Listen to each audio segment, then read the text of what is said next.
Reproduction का तरीका क्या होगा, यह दो तीन बातों पर डिपेंड करता है। पहली तो ये कि ऑर्गेनिज्म की हैबिटेट क्या है, दूसरा उसकी इंटरनल फिजियोलॉजी क्या है, और कुछ अदर फैक्टर भी होते हैं जो इस बात को डिसाइड करते हैं कि एक ऑर्गेनिज्म कैसे रिप्रोड्यूस करता है। अब जो रिप्रोडक्शन के मेनली दो तरीके होते हैं, रिप्रोडक्शन दो तरीके से होता है। पहला तरीका एसेक्सुअल रिप्रोडक्शन, दूसरा तरीका सेक्सुअल रिप्रोडक्शन। एक एक करके इनकी चर्चा करते हैं। सबसे पहले हम बात करते हैं एसेक्सुअल रिप्रोडक्शन की।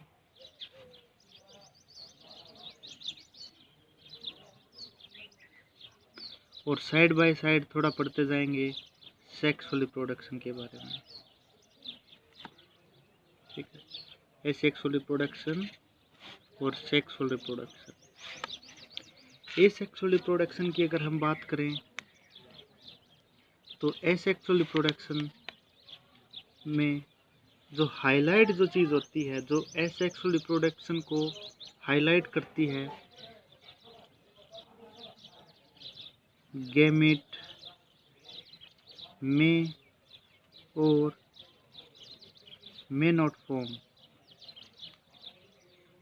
but never fuse। जबकि रिप्रोडक्शन को हाईलाइट करती है gamete form and also fuse. ठीक है, यानी एसेक्सुअल रिप्रोडक्शन का एक ऐसा तरीका होता है जिसमें गैमेट बन भी सकते हैं और गैमेट नहीं भी बन सकते, लेकिन कभी फ्यूज नहीं होंगे, यानी मिलेंगे नहीं, आपस में मिलेंगे नहीं। लेकिन सेक्सुअल रिप्रोडक्शन में गैमेट बनेंगे भी और गैमेट फ्यूज भी होंगे। तो इनको पढ़ते पढ़ते हम इनमें डिफरेंस भी समझ जाएंगे। और ये आगे से ये कॉमन बात भी है कि बहुत सारे क्वेश्चन आते हैं कि उसमें डिफरेंस बताओ। तो डिफरेंस क्या है? कुछ नहीं, उसकी डेफिनेशन देखो, उसकी हाईलाइट फीचर देखो जो इसमें है हाईलाइट फीचर, और वह देखो कि सामने वाले में है कि नहीं है। दोनों में कंपेयर करो और इस तरीके से उनमें डिफरेंस क्रिएट हो जाएंगे। यानी बोर्ड में ऐसे क्वेश्चन आते हैं ना कि इनमें डिफरेंस बताओ, 2 डिफरेंस बताओ, 3 डिफरेंस बताओ, तो ज़्यादा लोड लेने की ज़रूरत नहीं है। आपको इनके बारे में डिटेल लेनी है और फिर देखना कि इसमें कौन सी चीज़ है जो इसमें नहीं है और कौन सी चीज़ इसमें है जो इसमें नहीं है। उनको लिस्ट करते जाओ, वही इनमें डिफरेंस होते जाएंगे। ये इनकी मेन फीचर थी, ये तो होनी ही चाहिए। अगर किसी को सेक्सुअल रिप्रोडक्शन बोलना है तो उसमें गैमेट फ्यूज नहीं होने चाहिए, और किसी रिप्रोडक्शन के तरीके को सेक्सुअल बोलना है तो गैमेट फ्यूज होने ही चाहिए। अब एसेक्सुअल रिप्रोडक्शन है, कुछ ऐसे फीचर है जो कि बहुत मतलब वो नेसेसरी नहीं है। इस तरीके से जो डेफिनेशन है मतलब इसकी तरह ज़रूरी नहीं है, लेकिन मोस्टली देखने को मिलते हैं कि एसेक्सुअल यूनिपेरेंटल होता है, एक ही पेरेंट का रोल होता है, जबकि ये बाई पेरेंटल होता है। ये बहुत फास्ट होता है, जबकि सेक्सुअल रिप्रोडक्शन स्लोली होता है। पहले गैमेट बनते हैं, गैमेट फ्यूज होते हैं, उनसे जाइगोट बनता है, फिर एम्ब्रियो बनता है अगर बनना हो तो, फिर जाके ऑर्गेनिज्म की डेवलप होती है। तो यानी काफ़ी मतलब स्लो प्रोसेस है। जबकि एसेक्सुअल रिप्रोडक्शन में जैसे बाइनरी फ्यूजन 1 से 2 हो गए, फास्ट प्रोसेस है, स्लो प्रोसेस है। एसेक्सुअल रिप्रोडक्शन में क्लोन बनते हैं, इसकी बात आगे भी करेंगे। इसको मैं लिख देता हूँ, exactly similar to their parents. ठीक है, लिख देता हूँ एग्जैक्टली। जो नए ऑफस्प्रिंग बनते हैं वो बिल्कुल पेरेंट के जैसे होते हैं, कोई डिफरेंस नहीं होता, कोई वेरिएशन नहीं आता। इसमें क्या होती है, ऑफस्प्रिंग शो सम वेरिएशन, कुछ वेरिएशन शो करती है, हेंस क्लोन नॉट फॉर्म्ड। तो यहाँ पे क्लोन नहीं बनते क्योंकि कुछ न कुछ वेरिएशन आ जाती हैं ऑफस्प्रिंग में, तो वह क्लोन नहीं कहलाती। क्लोन किसे कहते हैं, जो मॉर्फोलॉजिकली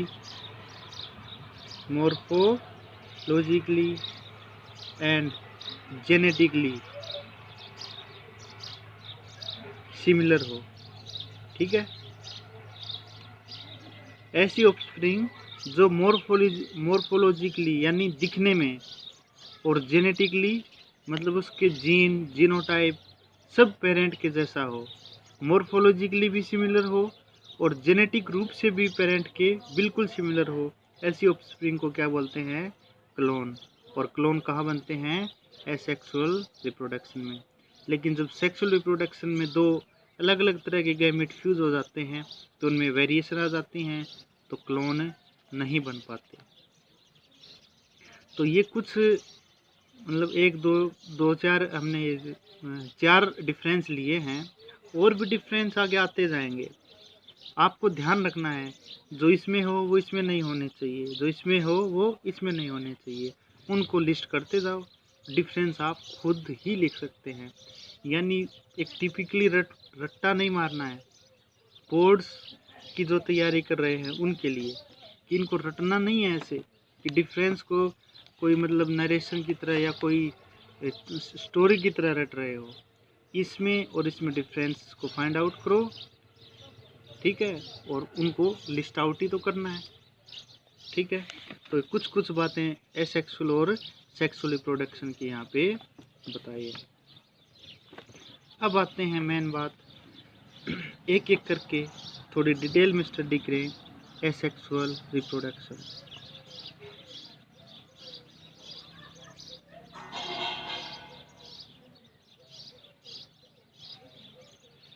ये बात तो हमें पता ही है, एसेक्सुअल रिप्रोडक्शन में यूनिपेरेंटल होता है, यानी एक ही पेरेंट इन्वॉल्व होता है, क्लोन बनते हैं और साथ ही साथ जो आने वाले जो ऑफस्प्रिंग हैं उनमें कोई वेरिएशन नहीं आती। तो कुछ इस तरह के जो हमें बातें हैं वो यहाँ पे हम पढ़ चुके हैं। या अब हम यहाँ पे देखेंगे कि एसेक्सुअल रिप्रोडक्शन जो डाइवर्सिटी है उसमें कहाँ कौन कौन से ऑर्गेनिज्म में होता है, कितना वाइड स्प्रेड है ये देखेंगे हम।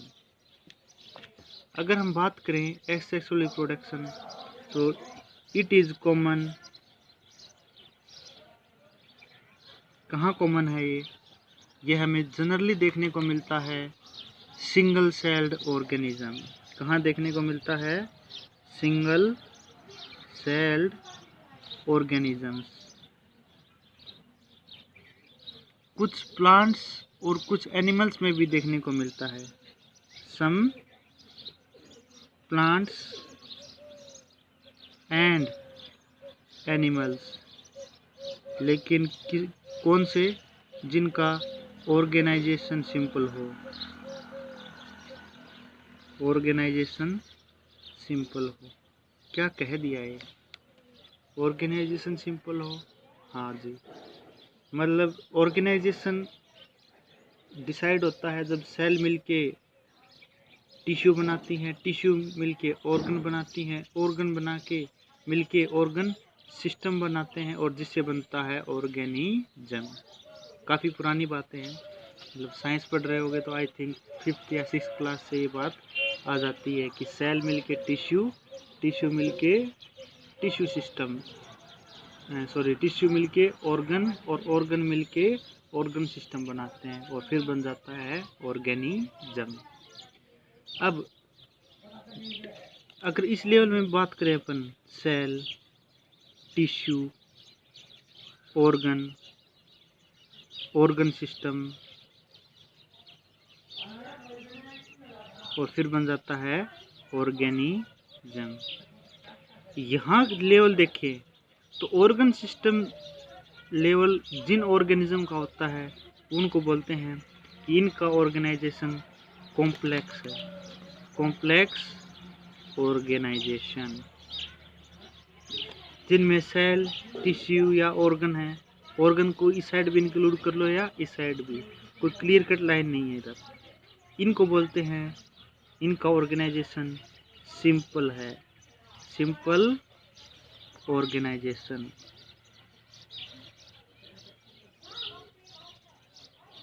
ठीक है, तो यानी ऐसे प्लांट्स और ऐसे एनिमल जो सेल, टिश्यू या ऑर्गन तक उनका ऑर्गेनाइजेशन इतना ही हो, उनमें ये जो एसेक्सुअल रिप्रोडक्शन है वो देखने को मिलता है। लेकिन मोस्ट कॉमन है सिंगल सेल्ड ऑर्गेनिज्म में। अगर हम सिंगल सेल्ड ऑर्गेनिज्म बात करें, प्रोटिस्ट एंड मोनेरा, मोनेरा में तो और प्रोटिस्ट, ये दो ऐसे किंगडम हैं जिनमें सिर्फ और सिर्फ यूनिसेलुलर ऑर्गेनिज्म होते हैं। इन दोनों किंगडम में कैसे ऑर्गेनिज्म मिलते हैं? यूनिसेलुलर।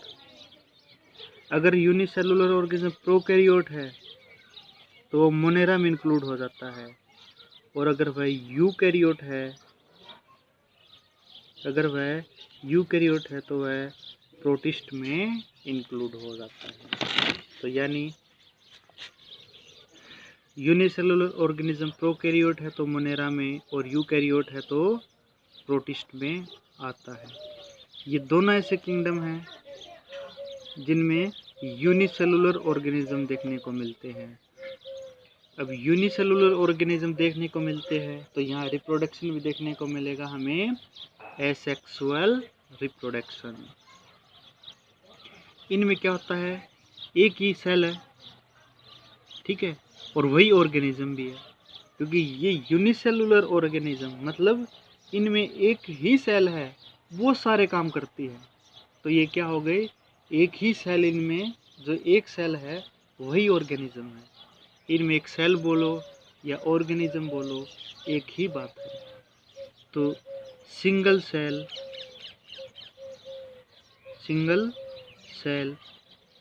एज एन ऑर्गेनिज्म, कि एक सेल ही इनमें क्या है, ऑर्गेनिज्म है। वह डिवाइड होती है और फिर क्या बन जाती हैं, दो सेल। अच्छा, सेल डिवाइड होती है उसको बोलते हैं सेल डिवीजन। तो इनमें सेल डिवीजन ही एक रिप्रोडक्शन का तरीका है। देखो यहाँ पे एक ऑर्गेनिज्म था, सेल डिवीजन के बाद कितने बन गए, दो। तो हम बोल सकते हैं कि जो यूनिसेलुलर ऑर्गेनिज्म हैं उनमें तो सेल डिवीजन ही खुद ही रिप्रोडक्शन का एक तरीका है। यूनिसेलुलर ऑर्गेनिज्म को रिप्रोडक्शन करना है, सेल डिवाइड कर जाए, एक से दो हो जाते हैं।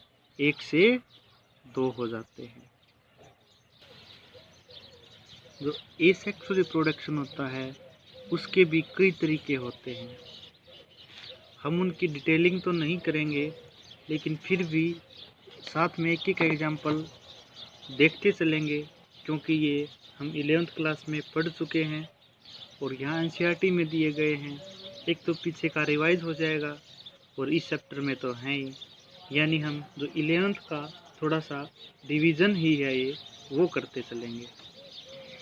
तो एक जो एसेक्सुअल रिप्रोडक्शन का तरीका होता है वह होता है बाइनरी फिशन।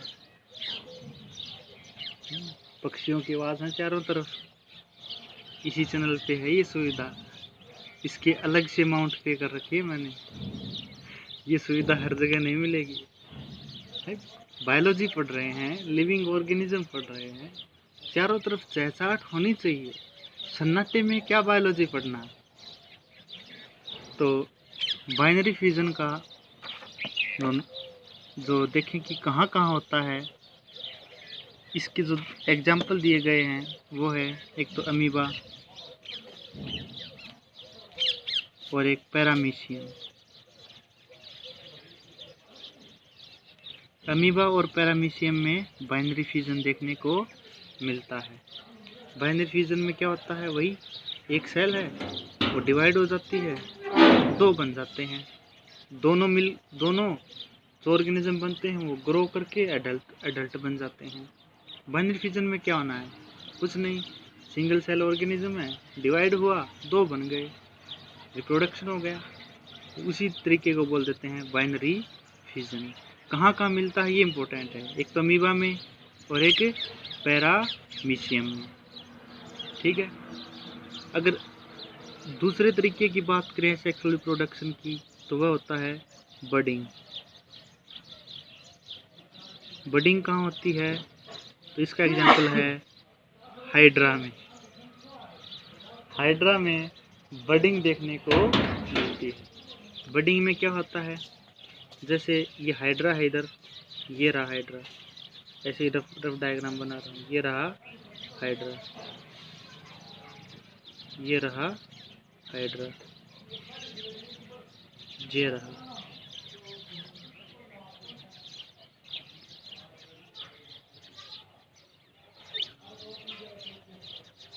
ठीक है। हाइड्रा में क्या होता है, यहाँ से एक छोटी सी बड निकलनी स्टार्ट होती है, छोटी साइड में से एक छोटी सी बड निकलती है। ठीक है, ये बड, ये नहीं बड, बड बड बड, ये निकली बड। ये बड में क्या होता है, फिर इसका न्यूक्लियस डिवाइड होता है। वह न्यूक्लियस डिवाइड होना स्टार्ट हो रहा है, ये न्यूक्लियस डिवाइड हो रहा है, डिवाइड होके एक न्यूक्लियस इसमें एंटर कर जाता है। फिर ये बड क्या है, यहाँ से सेपरेट हो जाएगी और न्यू हाइड्रा का फॉर्मेशन कर देगी। ठीक है, ये बड यहाँ से डिटैच हो जाएगी, डिटैच होके एक न्यू हाइड्रा का न्यू ऑर्गेनिज्म बना देगी। एक और तरीका होता है, वह होता है multiple fusion. Multiple fusion, multiple fusion ये हमें अमीबा में देखने को मिलता है। ये हमें देखने को मिलता है अमीबा में। अभी सवाल ये आता है, अमीबा में तो अभी बाइनरी फ्यूजन था, अभी हमने देखा था बाइनरी फ्यूजन, तो अमीबा में ये मल्टीपल फ्यूजन कब आ गया। तो ये अमीबा में मल्टीपल फ्यूजन कब होता है, ड्यूरिंग अनफेवरेबल कंडीशन। बहुत इम्पोर्टेंट, ड्यूरिंग अनफेवरेबल कंडीशन। अगर अमीबा को फेवरेबल कंडीशन मिलती है तो अमीबा करेगा बाइनरी फ्यूजन, और अमीबा को मिलती है अगर अनफेवरेबल कंडीशन, अगर मिलती हैं अनफेवरेबल कंडीशन तो अमीबा करेगा मल्टीपल फ्यूजन। मल्टीपल फ्यूजन में क्या होता है कि जैसे एक अमीबा का ऑर्गेनिज्म है, ये रहा अमीबा, कहाँ है अमीबा, ये रहा अमीबा। इन स्ट्रक्चर को बोलते हैं अमीबा की सूडोपोडिया। सूडो का मतलब झूठा कहीं का, पोडिया का मतलब पैर। ये ऐसी स्ट्रक्चर होती हैं, ये चलता है तब ऐसे लगता है ये इनकी मूवमेंट से चलता है, इनकी मूवमेंट से चलता है तो ये पैर की तरह दिखाई देते हैं, लेकिन क्या ये पैर होते हैं क्या, नहीं, तो झूठे पैर हैं ये, झूठे कहीं के पैर नहीं है ये पैर, ये झूठे हैं ये पैर, तो इसलिए बोल देते हैं इनको सूडोपोडिया। अब अमीबा क्या करता है, अनफेवरेबल कंडीशन में अपने चारों तरफ 3 लेयर की एक स्ट्रक्चर बना लेता है, 3 लेयर की एक स्ट्रक्चर बना लेता है। इसको बोलते हैं, जो 3 लेयर की स्ट्रक्चर है उसको बोलते हैं सिस्ट। क्या बोलते हैं, सिस्ट। और इस प्रोसेस को क्या बोलते हैं, इनसिस्टेशन।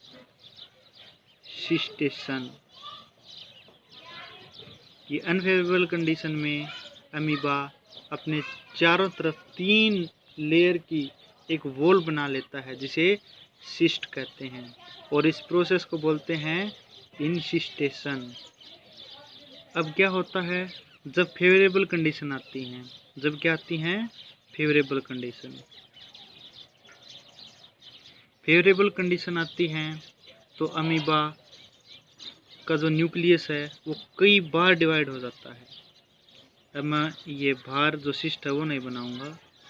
अमीबा का जो न्यूक्लियस है वो बहुत बार डिवाइड हो जाता है, मल्टीपल टाइम डिवाइड हो जाता है, सिर्फ न्यूक्लियस। क्योंकि न्यूक्लियस मल्टीपल टाइम डिवाइड हो रहा है, इसलिए इस तरीके को बोला है मल्टीपल फ्यूजन। कब होता है ये फेवरेबल कंडीशन में, ठीक है। फेवरेबल कंडीशन आने पर क्या होता है, ये अमीबा में जो न्यूक्लियस है वो कई बार डिवाइड होता है, डिवाइड करके बहुत सारे न्यूक्लियस बना लेता है। ये क्या था, न्यूक्लियस था। और बाहर है 3 लेयर की वॉल, जिसे सिस्ट बोलते हैं। तो अनफेवरेबल कंडीशन में अमीबा ने सिस्ट बनाया। फेवरेबल कंडीशन आने पर उसका न्यूक्लियस मल्टीपल टाइम डिवाइड कर गया। मल्टीपल टाइम डिवाइड करके ये छोटे छोटे अमीबा बना लेता है। क्योंकि ये इसकी है ना सेल वॉल, ये जो साइटोप्लाज्म है, जो साइटोप्लाज्म है वो इन न्यूक्लियस के चारों तरफ सराउंड हो जाता है, ऐसे ऐसे ऐसे ऐसे। तो बहुत सारे छोटे छोटे अमीबा बन जाते हैं, छोटे छोटे अमीबा बन जाते हैं, जिन्हें बोलते हैं अमोइबी, छोटे छोटे अमीबा। और दूसरा नाम है उनका सूडोपोडियो स्पोर। तो 2 नाम है, अमीबी और सूडोपोडियो स्पोर, ठीक है।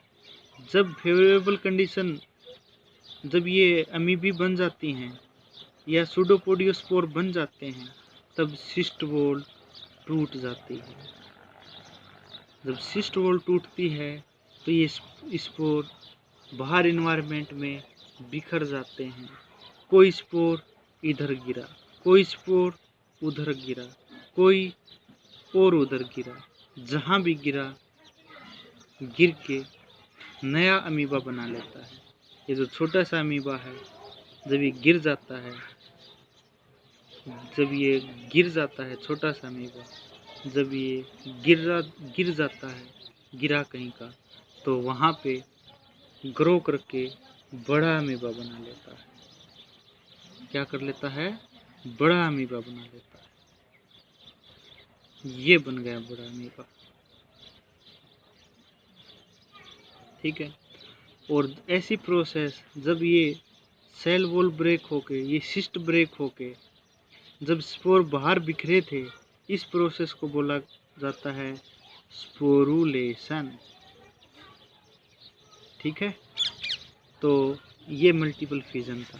क्या होगा, अमीबा जब अनफेवरेबल कंडीशन में होगा तो बाहर सिस्ट बनेगा, प्रोसेस कहलाएगी इंसिस्टेशन।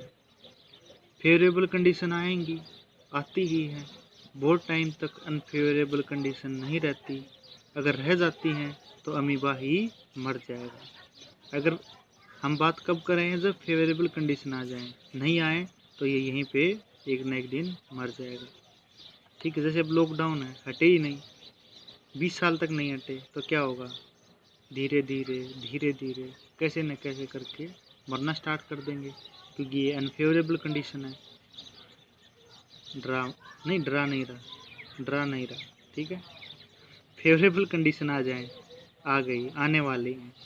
जब फेवरेबल कंडीशन आ जाएंगी तब क्या होगा, सिस्ट वॉल ब्रेक होगी। सबसे पहले तो अंदर के न्यूक्लियस डिवाइड होंगे, उनके बाद साइटोप्लाज्म आ जाएगा, छोटे छोटे सूडोपोडियो स्पोर या अमीबी बन जाएंगे। जब सिस्ट वॉल टूटेगी तो ये स्पोर हैं, सूडोपोडियो स्पोर हैं, ये बिखर जाएंगे, कोई इधर गिरेगा, कोई उधर गिरेगा। इस प्रोसेस को बोलेंगे स्पोरुलेशन। और जहाँ भी गिरे वहीं पे गिर के ये ग्रो करके नया अमीबा बना देंगे। तो इस प्रोसेस को, जिससे नए अमीबा बहुत सारे बन गए, जो पूरा जो प्रोसेस है यहाँ से लेकर यहाँ तक, इसको बोल देंगे हम मल्टीपल फिशन। तो ये था मल्टीपल फिशन इन अमीबा।